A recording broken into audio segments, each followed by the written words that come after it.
Just before the Prime card swings its big meaty claws into the realm of YouTube boxing, let's go over the current top 10 YouTube boxers, or crossover boxers, or whatever you want to call them. Before we start though, here's a few rules. First of all, no professional boxers allowed. So no Tommy Fury, no Joe Fournier, nothing like that. However, there are a few exceptions if they're integrated into the world of YouTube boxing, like for example, Anthony Taylor. However, if they were just a one-off pro boxer, they're not on the list. But before we get into the top 10 best YouTube boxers, let's go over a few honourable mentions. First of all, Deji. Now, Deji is a very good YouTube boxer. However, he only has 2 wins over Fuzi and Swarms, and he's lost against Mayweather, Alex Wasabi, Vinny Hacker, Jake Paul. The guy needs more wins before I'm letting him on this list, and especially with how he doesn't take boxing as seriously as other boxers on this list, he just doesn't belong on the list, unfortunately. Another honourable mention is FaZe Temper. He just took out Ginty, which was pretty sick, and he was on the last top 10 YouTube boxers list. However, he just is being outshined at the moment by other people. Julie Poker and Barbie also are on the honourable mentions list because those are the 2 best pound-for-pound female YouTube boxers. And the last honourable mention is me. I am the honourable mention, and if you disagree with that, well, guess what? It's my list, so what are you going to do about it? Coming up first at number 10, we have Dean the Great, the best lightweight fighter in Misfits boxing. Now, Dean the Great has not lost to anyone yet, and that's why he's on this list. However, he has been getting a little more poor as of recently. Like in the tag team match, you can see he got clipped quite a bit by people like Yuddy Gang. And of course, against Waleed Sharks, Dean the Great got his ass beat until he knocked him out, though. That's the thing. Dean the Great has beat every person in front of him, so we can't really not put him on this list when he's done that. And is literally a Misfits champion. A man who shot down from number 3 on the last tier list has now shot down to number 9. That's Salt Pappy, ladies and gentlemen. It all went downhill after he lost to Anthony Taylor. Here's the thing. Salt Pappy did crazy against Josh Bruckner. He did crazy against Andy Warski and Halal Ham. But Halal Ham and Andy Warski were both basically journeymen. And by journeymen, I don't mean the pro journeymen who can defend themselves. I mean people who have never boxed before and don't know what the fuck they're doing. Okay, let's be real. Andy Warski didn't deserve to be in there. Neither did Halal Ham.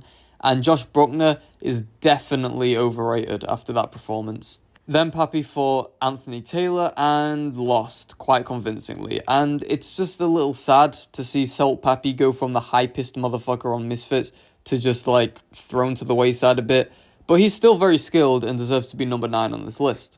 At number 8 here, we have the guy who Salt Pappy's fighting on the Prime card, and that is Slim Albaher. This guy's beaten everyone in front of him. However, he is so low because he hasn't really fought anyone that good apart from FaZe Temper. FaZe Temper was his best win, and that was all the way back in Misfits 001.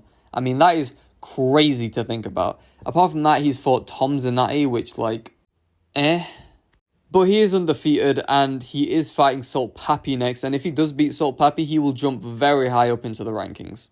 Coming in at number 7 is a bit of a forgotten YouTube boxer, and the reason he's forgotten is because he hasn't fought on Misfits yet, somehow. And Nissan Gibb is number 7.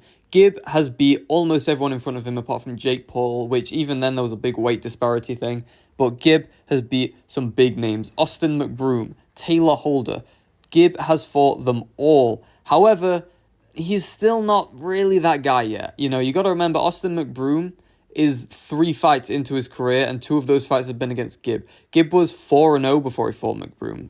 And remember, McBroom knocked Gibb down in that first fight. Gibb has been in 2 properly sanctioned boxing matches that are professional, and in those 2 boxing matches that are pro, he's been dropped 4 times. 3 by Jake Paul, once by McBroom. The guy doesn't like getting punched that much. And that's just the thing about Gibb is, yeah, he's good, but when you hit hard, it's hard for him to get around that. And that's why Gibb's number 7. Coming in at number 6 is King Kenny. He was actually supposed to fight in Nissan Gibb, and I made a whole video about why I thought Kenny would beat Gibb, and I still think that. King Kenny, yeah, he had a stinker against Ashley Raksu, bad day in the office, but let's be real. After King Kenny unlocked that hidden potential from daily in the gym, he's become a menace. I mean, you saw what he did to my Nate and Whindersson Nunes. I mean, Kenny was just on a different level. No decision wins, nothing like that. He smoked Nate badly, killed him off. And against Whindersson, he wasn't even trying and destroyed him.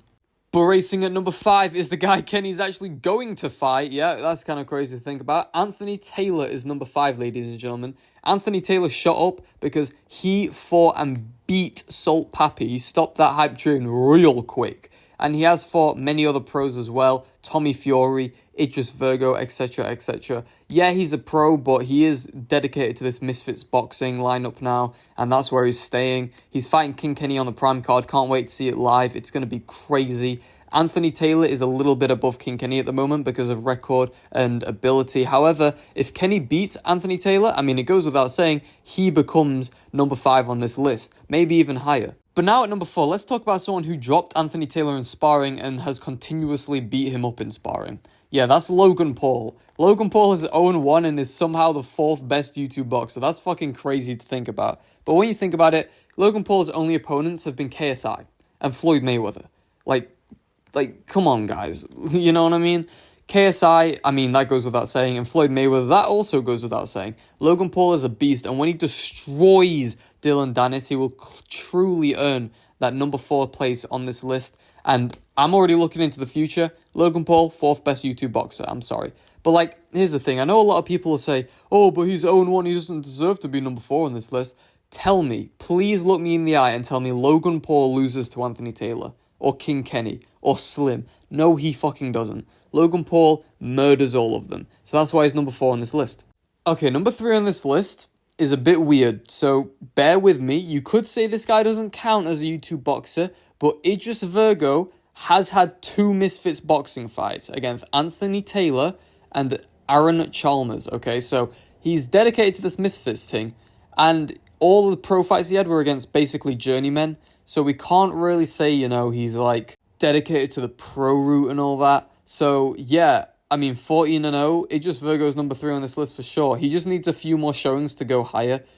He needs to fight someone like Jake Paul. I know that'll never happen, but Jake Paul versus Idris Virgo would be a great fight. But coming in at number 2, second place on this list, you already guessed it, it's KSI. KSI just needs a few more showings. He's always behind Jake Paul just a little bit, just because of how long Jake Paul has been boxing more than KSI. KSI is playing catch-up, unfortunately. However, in 2 weeks' time, if KSI destroys Tommy Fury, then we all know who's number 1 on this list. But yeah, at the moment, KSI is number 2 on this list. He's fought and beat everyone in front of him except Joe Fournier, but I mean, it was a no contest and it was just a kind of a silly fight. But apart from that, KSI has smoked everyone he's been in the ring with, and he shows no signs of stopping, really. He is that guy. He's the grandfather of YouTube boxing. He is literally KSI. Like, what else do you want me to say?